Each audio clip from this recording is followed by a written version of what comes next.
मार्फत रासायनिक मल ल्याउन भारतसँग सम्झौता भएको 8 महिना बित्दा समेत अभाव कायमै, छिट्टै ल्याउने अर्थमन्त्रीको आश्वासन। भारतले धान निर्यात शुल्क हटायो। आसन्न प्रतिनिधि सभा र प्रदेश सभा निर्वाचनको प्रचार प्रसार भोलिबाट सुरु। सार्वजनिक पद धारण गरेका व्यक्ति प्रचार प्रसारमा जाँदा अनिवार्य अनुमति लिनुपर्ने। र शेयर बजारमा उकालो लाग्ने क्रममा निरन्तरता। 3 दिनमै नेप्से परिसरमा करिब 80 अङ्कको वृद्धि। कारोबार रकममा समेत उल्लेखिए सुधार।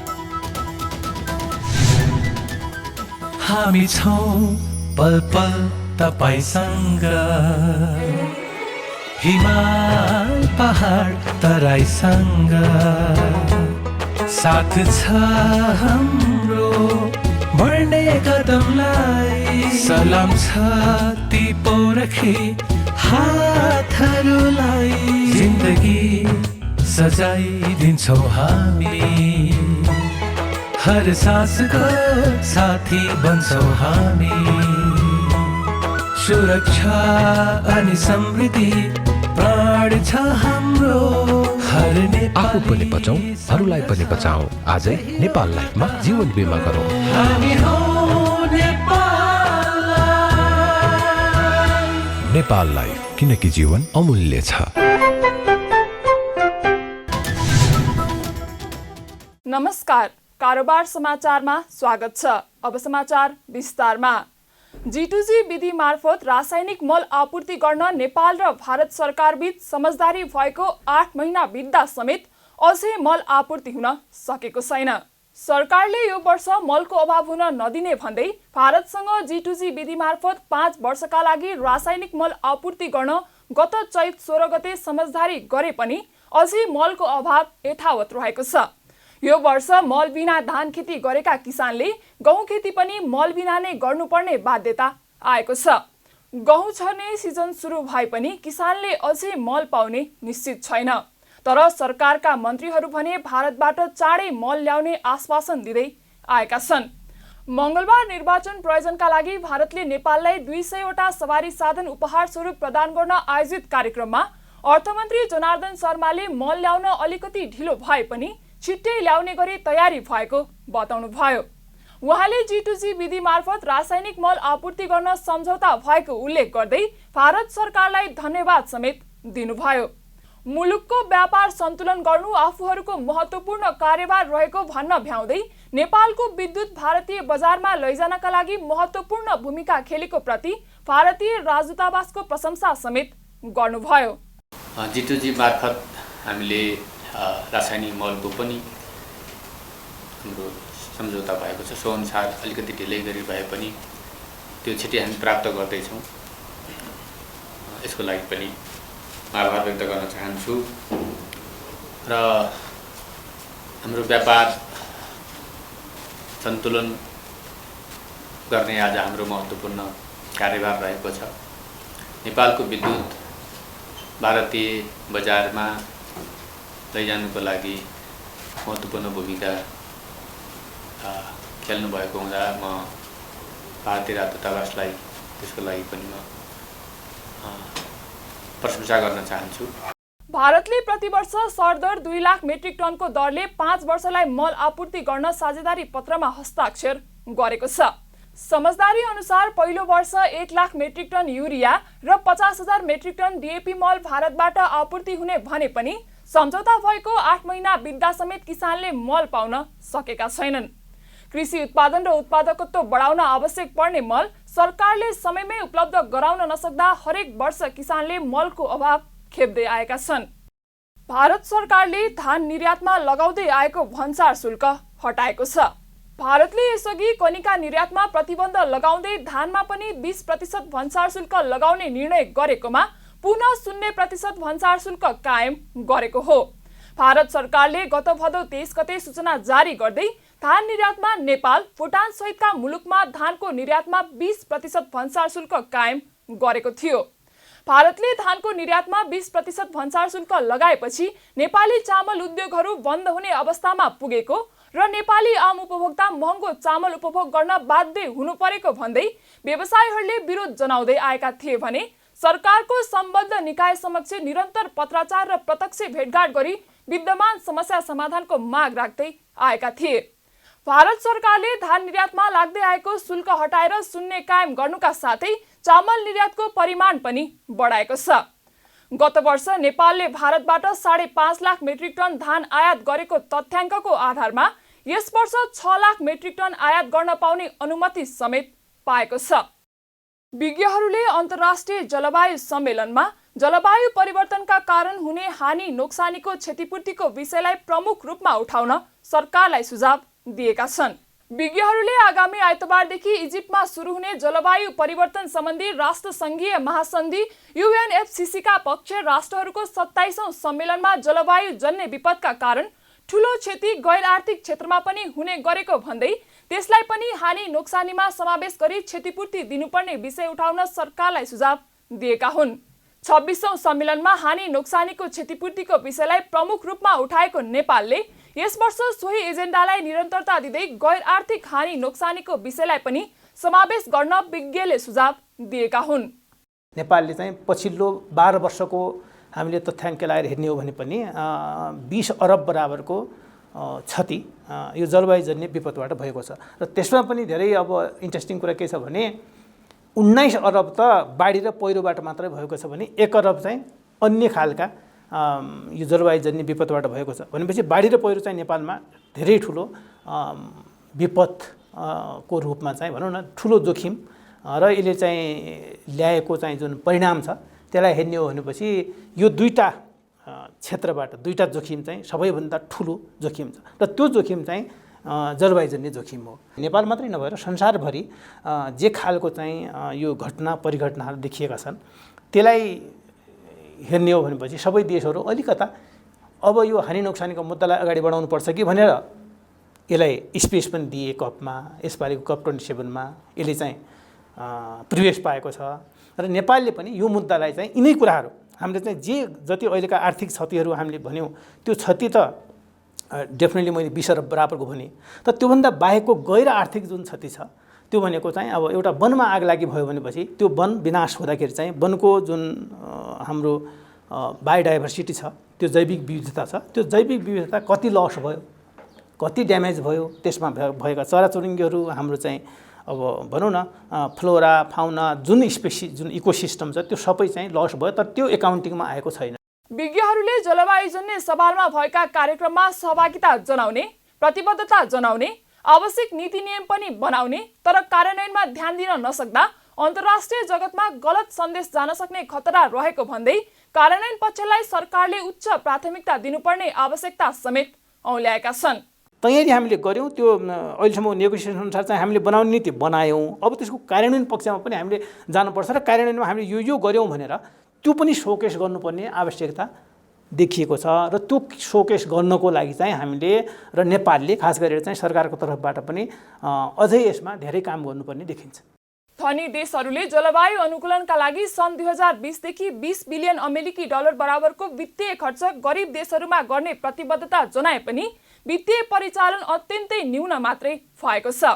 जलवायु परिवर्तन सम्बन्धी राष्ट्रसङ्घीय महासन्धि UNFCCका पक्ष राष्ट्रहरूको 26औं सम्मेलनमा सन् 2025 सम्म यो सहयोगलाई प्रतिवर्ष 40 बिलियन डलर पुर्याउने प्रतिबद्धता भएको थियो तर 2025 पछि के गर्ने भन्ने निर्णय भने 27औं सम्मेलनले गर्ने भनिएको छ।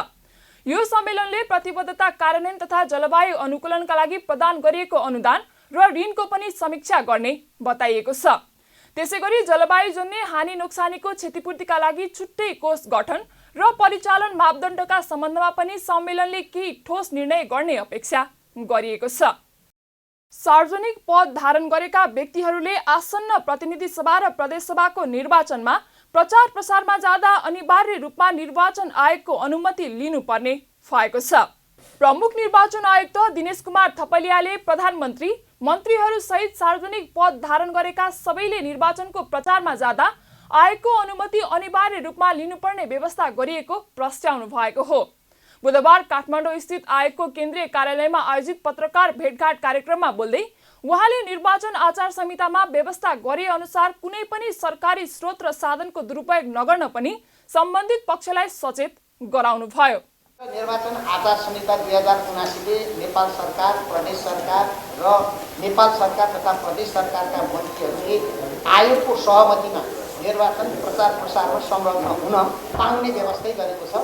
सार्वजनिक पद धारण गरेका सम्माननीय प्रधानमन्त्रीज्यू, मान्य मन्त्रीज्यूहरू, प्रदेश मन्त्रीज्यूहरूले अनुमति लिएर जान सक्नुहुन्छ र त्यसरी जाँदाखेरि कुनै पनि सरकारी स्रोत साधनको प्रयोग गर्न हुँदैन भन्ने जुन कानुनी व्यवस्था छ त्यसैलाई हामीले पालना गराउन खोजेको हो र पालना गराउने सन्दर्भमा कुनै पनि स्थानीय तहको होस् अथवा प्रदेश सरकार वा केन्द्रीय सरकारको कुनै पनि स्रोत साधनको प्रयोग भए नभएको विषयमा निगरानी गर्नको निम्ति पनि हामीले आवश्यक प्रबन्ध मिलाएका छौँ। प्रमुख निर्वाचन आयुक्त थपलियाले सङ्घ, प्रदेश र स्थानीय सरकारले निर्वाचनमा सरकारी स्रोत र साधनको दुरुपयोग गरे नगरेको अनुगमनका लागि आवश्यक व्यवस्था मिलाइएको पनि स्पष्ट पार्नुभयो। त्यसैगरी निर्वाचन आयोगले निर्वाचन प्रचारका लागि आयोजना गरिएको आमसभा तथा कोणसभाको तयारीको सम्पूर्ण खर्च पनि निर्वाचन सकिएको मितिले 15 दिनभित्र आयोगमा बुझाउन पनि उम्मेद्वारहरूलाई निर्देशन दिएको छ। प्रमुख निर्वाचन आयुक्त थपलियाले कोणसभा र आमसभामा समेत गरिएको खर्चको विवरण निर्वाचन सकिएको 15 दिनभित्र सम्बन्धित जिल्लाको निर्वाचन कार्यालयहरूमा बुझाउन पनि आयोगले राजनीतिक दल र उम्मेद्वारहरूलाई निर्देशन दिएको समेत जानकारी दिनुभयो। ऊर्जा, जलस्रोत तथा सिँचाइ मन्त्री पम्फा भुसालले ललितपुरका ऐतिहासिक सम्पदाहरूको डिजिटल प्रोफाइल तयार गर्ने घोषणा गर्नुभएको छ। सत्तारूढ गठबन्धनको ललितपुर क्षेत्र नम्बर 3बाट प्रतिनिधि सभा सदस्य उम्मेद्वार समेत रहनुभएकी मन्त्री भुसालले आगामी दिनमा ललितपुरका ऐतिहासिक सम्पदा, मठ, मन्दिर र गुम्बाहरूको संरक्षण तथा प्रवर्धन गर्दै डिजिटल प्रोफाइल तयार पार्ने बताउनु भएको हो। बुधबार ललितपुर क्षेत्र नम्बर 3 को वाम लोकतान्त्रिक गठबन्धनको घोषणापत्र सार्वजनिक तथा पत्रकार सम्मेलन कार्यक्रममा बोल्दै उहाँले कला, संस्कृति र सम्पदाको संरक्षण तथा प्रवर्धन गर्दै आकर्षक पर्यटकीय प्रोडक्ट उत्पादनका लागि स्थानीय तथा सरकारवाला निकायसँग परामर्श गरेर स्पष्ट नीति निर्माण गरी कार्यान्वयन गरिने पनि उल्लेख गर्नुभयो। रथ, जात्रा, पर्व, खाना, पहिरन तथा गरगहना जस्ता मौलिक संस्कृतिको व्यापक प्रवर्धन गरिने उहाँले बताउनुभयो। मन्त्री भुसालले हस्तकला केन्द्रहरूको स्तरोन्नति गर्ने, पर्यटकीय चक्रपथ, हाइकिङ तथा साइक्लिङ मार्ग निर्माण गर्ने बताउनुभयो। त्यस्तै स्थानीय हिटी, पोखरी, राजकुलो, तालतलैयाको पुनर्निर्माण, संरक्षण र उपयोग गरिने पनि उहाँले बताउनुभयो। ऐतिहासिक सम्पदा, मठ, मन्दिर र गुम्बा सहित परम्परागत पहिचानलाई संरक्षण तथा प्रवर्धन गर्दै डिजिटल प्रोफाइल तयार गरिनेछ। रथ, जात्रा, पर्व, खाना, पहिरन तथा गरगहना जस्ता मौलिक संस्कृतिको व्यापक प्रवर्धन गरिनेछ। हस्तकला केन्द्रहरूको स्तरोन्नति गरिनेछ। पर्यटकीय चक्रपथ, हाइकिङ तथा साइक्लिङ मार्ग निर्माण गरिनेछ। स्थानीय हिटी, पोखरी, राजकुलो, तालतलैयाको पुनर्निर्माण, संरक्षण र उपयोग गरिनेछ। पर्यटन उद्यमलाई प्रोत्साहन गरिनेछ। मन्त्री भुसालले निर्माणाधीन बागमती, नक्खु, कर्मनासा लगायत करिडोर सम्पन्न गरिने प्रतिबद्धता व्यक्त गर्नुभयो। उहाँले आफ्नो घोषणापत्रमा स्थानीय सरकारको सहकार्यमा प्राकृतिक स्रोतको संरक्षण, उपभोग स्थानीय स्रोतको सामुदायिकीकरण गरिने, स्वच्छ पर्यावरणका लागि विद्युतीय साधनको प्रवर्धन गरिने, जनसहभागितामूलक सरसफाई तथा वृक्षारोपणलाई प्रोत्साहन गरिने र कृषि पर्यटनको प्रवर्धन, खेतीयोग्य जमिनको संरक्षण, सहुलियतपूर्ण सिँचाइको व्यवस्था, कृषि उपजको व्यवस्थित सङ्कलन तथा बजारीकरण गरिने कुरा पनि समेट्नु भएको छ। निर्माणाधीन बागमती, नक्खु, कर्मनासा लगायतका कोरिडोर सम्पन्न गरिनेछ। विकास निर्माणका निकाय बीच उचित समन्वयका लागि नीतिगत पहल गरिनेछ। गुणस्तरीय सुरक्षित सडक र सुविधा सम्पन्न यातायातको व्यवस्था गरिनेछ। अध्ययन सम्पन्न भएका स्थान ग्वारको 7 बाटो र एकान्त कुनामा फ्लाइओभर निर्माण गरिनेछ। यो गत 74को निर्वाचनको घोषणापत्रमा थियो। अहिले अध्ययन सकिएको छ, अब त्यसलाई निर्माणतिर बढाइनेछ। स्थानीय सरकारको सहकार्यमा प्राकृतिक स्रोतको संरक्षण, उपभोग, स्थानीय स्रोतको सामुदायिकरण गरिनेछ। स्वच्छ वातावरणका लागि विद्युतीय साधनको प्रवर्धन गरिनेछ। जनसमुदायमूलक सरसफाई र वृक्षारोपणलाई प्रोत्साहन गरिनेछ। कृषि पर्यटनको प्रवर्धन, खेतीयोग्य जमिनको संरक्षण, सहुलियतपूर्ण सिँचाइको व्यवस्था, कृषि उपजको व्यवस्थित सङ्कलन तथा बजारीकरण गरिनेछ। यस्तै मन्त्री भुसालले हरेक श्रमको आर्थिक मूल्यको समानताका लागि नीति निर्माण गरी कार्यान्वयन गर्ने प्रतिबद्धता समेत व्यक्त गर्नुभयो। नेकपा एमालेका अध्यक्ष एवं पूर्व प्रधानमन्त्री केपी शर्मा ओलीले आगामी निर्वाचन नेकपा एमाले नजिते देशले ठूलो दुर्भाग्य भोग्नुपर्ने बताउनु भएको छ। बुधबार काठमाडौँ 1 मा पार्टीका उम्मेद्वार किरण पौडेलको प्रचार कार्यक्रममा सम्बोधन गर्दै अध्यक्ष ओलीले यसपटक नेकपा एमाले बाहेकका राष्ट्रिय शक्ति जनताले जिताउन नहुने बताउनु भयो। उहाँले आगामी निर्वाचनमा नेकपा एमालेलाई देशको राष्ट्रिय शक्ति नबनाए देशले दुर्भाग्य खेप्नुपर्ने उल्लेख गर्दै अहिलेको सत्ता गठबन्धनले नै पुनः देशको नेतृत्व गरेको खण्डमा देशको विकास सम्भव नरहेको जिकिर समेत गर्नुभयो। उहाँले गठबन्धन सरकार सर्वोच्च अदालतको परमादेशबाट बनेको भन्दै जाली कृत्य गरेर बनाइएको सरकारले निरन्तरता पाउन नहुने बताउनु भयो। उहाँले सर्वोच्च अदालतले प्रधानमन्त्री बनाउने हो भने संसद र निर्वाचनको अर्थ के हो भन्दै प्रश्न समेत गर्नुभयो। यसपल्ट नेकपा एमाले बाहेक अर्को त्यस्तो राष्ट्रिय शक्ति हुन सक्दैन। त्यो राष्ट्रिय शक्ति निर्माण गर्न जरुरी छ, देशका लागि एकदमै जरुरी छ। अहिले राष्ट्रिय शक्तिको रूपमा एमालेलाई स्थापित गरिएन भने, एमालेको एकल बहुमत आएन भने देश दुर्भाग्यमा जानेछ, दुर्भाग्य भोग्नुपर्छ।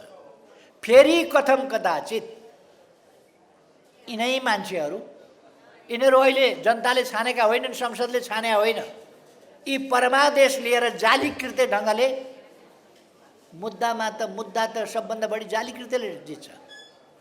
यी त जाली कृत्य हो। सरकार बनाउने कुरो, संसदको कुरो अदालतमा लगेर मुद्दा जितेर ल्याए भनेर प्रधानमन्त्री अदालतले हटाउँछ। संसदको के काम? प्रधानमन्त्री अदालतले नियुक्त गर्छ। चुनावको के काम? संसदको के काम? अध्यक्ष ओलीले सत्ता गठबन्धनको सरकारलाई अलक्षिणा सरकारको संज्ञा दिँदै विकासको मूल फुटाउने कामको नेतृत्व युवा र नेकपा एमाले गर्ने भन्दै नेकपा एमालेको समर्थन गर्न आग्रह समेत गर्नुभयो। नेकपा एमालेका नेता तथा विदेश विभाग प्रमुख राजन भट्टराईले एमाले नेतृत्वमा सरकार बनेपछि इपिजीको प्रतिवेदन कार्यान्वयन गर्नमा जोड दिने बताउनु भएको छ। बुधबार प्रवासी नेपाली मञ्च अन्तर्राष्ट्रिय कमिटीले आयोजना गरेको पत्रकार सम्मेलनमा बोल्दै एमाले नेता भट्टराईले इपिजीको प्रतिवेदन बुझ्नका लागि भारतीय प्रधानमन्त्री नरेन्द्र मोदीले समय नदिएको बताउनु भयो। उहाँले सन् 2016 मा गठित इपिजीले सन् 2018 को जुलाईमा प्रतिवेदन तयार पारेर दुवै देशको प्रधानमन्त्रीलाई बुझाउने निर्णय गरेको भए पनि भारतीय प्रधानमन्त्री मोदीले प्रतिवेदन नबुझेका कारण अड्किएको बताउनु भयो। उहाँले एमाले सरकारमा आएपछि अड्किएका विषयवस्तुलाई कूटनीतिक माध्यमबाट उठाउने र सहमति भएका विषयलाई कार्यान्वयन गर्नमा जोड दिइने बताउनु भयो। 2018 को जुलाईमा हामीले प्रतिवेदन तयार गरेर हामीले सामूहिक सर्वसम्मत निर्णय पनि के गर्यौं भनेर भन्दा कि अब यो प्रतिवेदन पहिला भारतीय प्रधानमन्त्रीलाई बुझाउने, त्यसपछि 8 जना काठमाडौँ आएर नेपालको प्रधानमन्त्रीलाई बुझाउने र यसको कुन पक्ष सार्वजनिकरण गर्नका लागि दुईटा सरकारले अनुमति दिन्छन् ती बुदाहरू चाहिँ हामी सार्वजनिकरण पनि गर्ने भन्ने हामीले निर्णय गरेर हामी उठ्यौं। त्यसपछि भारतीय पक्षले जुन उनीहरूको प्रधानमन्त्रीको समय लिनुपर्ने हो त्यो लिन नसकेका कारण यो अड्किएर बसेको छ। यद्यपि यो प्रतिवेदन थियो, यसलाई उहाँहरू प्रधानमन्त्रीको तहबाट भएको काम थियो, यसलाई उहाँहरूले कार्यान्वयनको तहमा लिएर जानु पर्थ्यो प्रतिवेदन बुझेर, त्यो काम भारतीय पक्षबाट भएको छैन। हामी भोलि सरकारमा आइसकेपछि यस्ता अड्किएका विषयहरूलाई कूटनीतिक माध्यमबाट यी विषयहरू उठाउने र यस विषय सहमति भएका विषयलाई कार्यान्वयनमा लानुपर्ने कुरामा हाम्रो जोड रहन्छ र नेपालको तर्फबाट हामी त्यो भूमिका खेल्नेछौँ। उहाँले दुवै देशका प्रधानमन्त्रीले प्रतिवेदन बुझेर प्रतिवेदनका कुराहरूलाई कार्यान्वयन गर्नुपर्ने समेत बताउनु भयो। शेयर बजारमा उकालो लाग्ने क्रमले बुधबार पनि निरन्तरता पाएको छ। बुधबार शेयर बजार मापन गर्ने नेप्से परिसक 7.32 अङ्कले बढेर 1938.30 अङ्कमा उक्लिएको हो।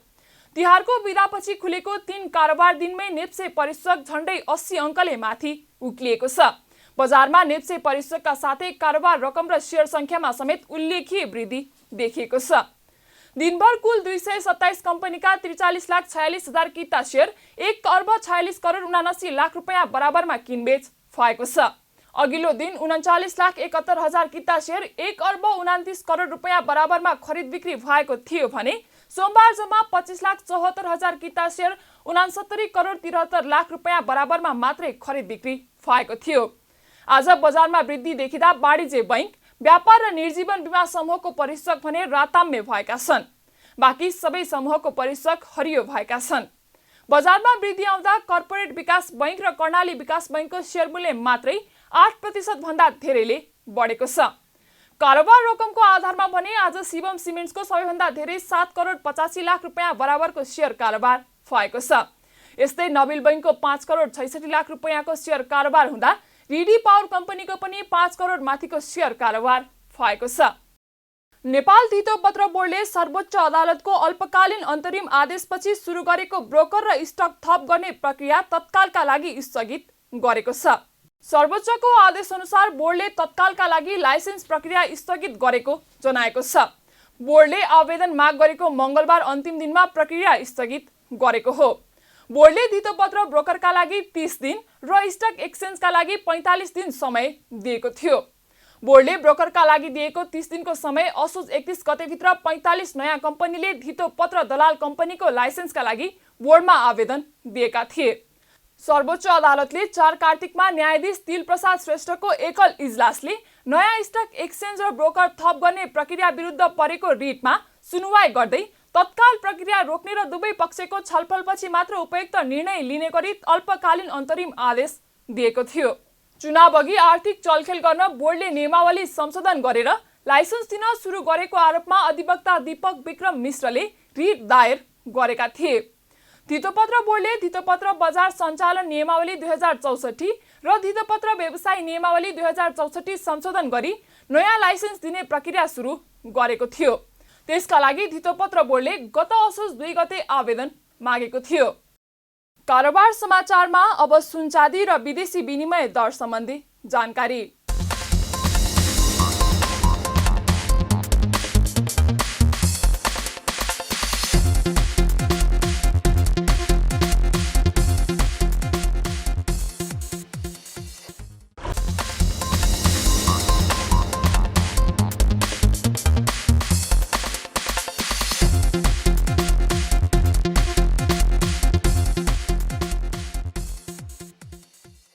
बिदा हुनुअघि अहिलेसम्मका प्रमुख समाचार पुनः एकपटक। G2G मार्फत रासायनिक मल ल्याउन भारतसँग सम्झौता भएको 8 महिना बित्दा समेत अभाव कायमै, छिट्टै ल्याउने अर्थमन्त्रीको आश्वासन। भारतले धान निर्यात शुल्क हटायो। आसन्न प्रतिनिधि सभा र प्रदेश सभा निर्वाचनको प्रचार प्रसार भोलिबाट सुरु। सार्वजनिक पद धारण गरेका व्यक्ति प्रचार प्रसारमा जाँदा अनिवार्य अनुमति लिनुपर्ने। र शेयर बजारमा उकालो लाग्ने क्रममा निरन्तरता। 3 दिनमै नेप्से परिसकमा करिब 80 अङ्कको वृद्धि। कारोबार रकममा समेत उल्लेखिय सुधार। कारोबार समाचार सकियो। हामीलाई बिदा दिनुहोस्। नमस्ते।